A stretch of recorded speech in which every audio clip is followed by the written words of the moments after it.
খেলোয়াড় হিসেবে মেসি ও রোনালদোর সাথে হামজা চৌধুরীর তুলনা না হলেও মানুষ হিসেবে হামজা যেন তাদেরকেও ছাড়িয়ে গেছে। শুরুতে না হয় এই দৃশ্যটা দেখুন, প্রতিপক্ষের খেলোয়াড়দের সাথে তর্ক শুরু হয়ে গেছে। প্রতিপক্ষ যাচ্ছে রেফারির দিকে তেড়ে, আরেকবার যাচ্ছে হামজার দল লেস্টার সিটির খেলোয়াড়দের দিকে তেড়ে। একে তো ম্যাচে পিছিয়ে আছে ৩-০ গোলে, এর উপর এমন কাণ্ড।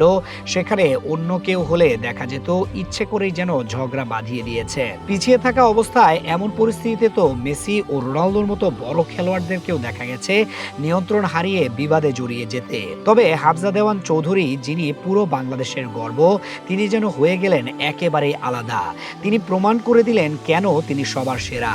অন্তত নিজের রাগ নিয়ন্ত্রণ করার ক্ষেত্রে কেন তার জুড়ি মেলা ভার। একটু ভালো করে লক্ষ্য করে দেখুন, শুরুতে হামজার দল লেস্টার সিটির একজন খেলোয়াড় ফেলে দিয়েছেন সাউদাম্পটনের একজন খেলোয়াড়কে।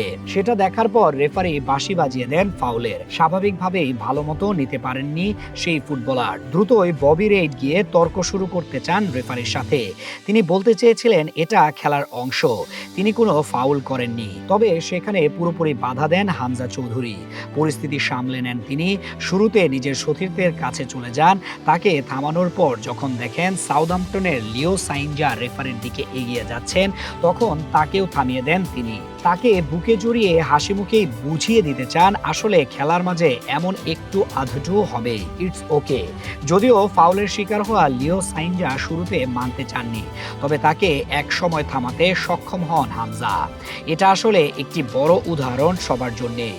এমন পরিস্থিতিতে নিজেরা পিছিয়ে থাকার সুবাদে যদি হামজা নিজেও রাগ দেখাতে চাইতেন, তবে পরিস্থিতি আরও ঘোলাটে হতো। তবে সেটা না করে তিনি চেষ্টা করেছেন সবাইকে শান্ত করার। এখান থেকেও অনেক কিছুই শেখার আছে সবার। অনেক বড় বড় খেলোয়াড়রাও পারে না এসব পরিস্থিতিতে নিজেদেরকে মানিয়ে নিতে। রোনালদোর কথাই ধরা যাক, ২০২২ সালে লিভারপুলের কাছে ৫ গোল হজম করার দিনে তো তিনি একজন খেলোয়াড়কে মাটিতে শুইয়েই ইচ্ছে করেই তাকে আঘাতের চেষ্টা করেন। তবে সেই পথে হাঁটেনি হামজা। তিনি যেমন একজন ভালো খেলোয়াড়, তেমনি একজন ভদ্র খেলোয়াড়ও বটে। বলা হয় ক্রিকেট ভদ্রলোকের খেলা, তবে হামজার মতো খেলোয়াড়রা আছে বলেই ফুটবলও হয়ে ওঠে ভদ্রলোকের খেলা। তারা জানেন কিভাবে সবকিছু সামনে নেওয়া লাগে, আর সে কারণেই তো তিনি সবার ভালোবাসা পাওয়ার যোগ্য।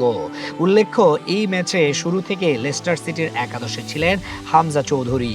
তবে দলকে আর সাহায্য করতে পারেননি তিনি। শেষ পর্যন্ত তার দল হেরে যায় ৩-০ গোলে। তাতে প্রিমিয়ার লিগে আসার সম্ভাবনাও ফিকে হয়ে যাচ্ছে তাদের।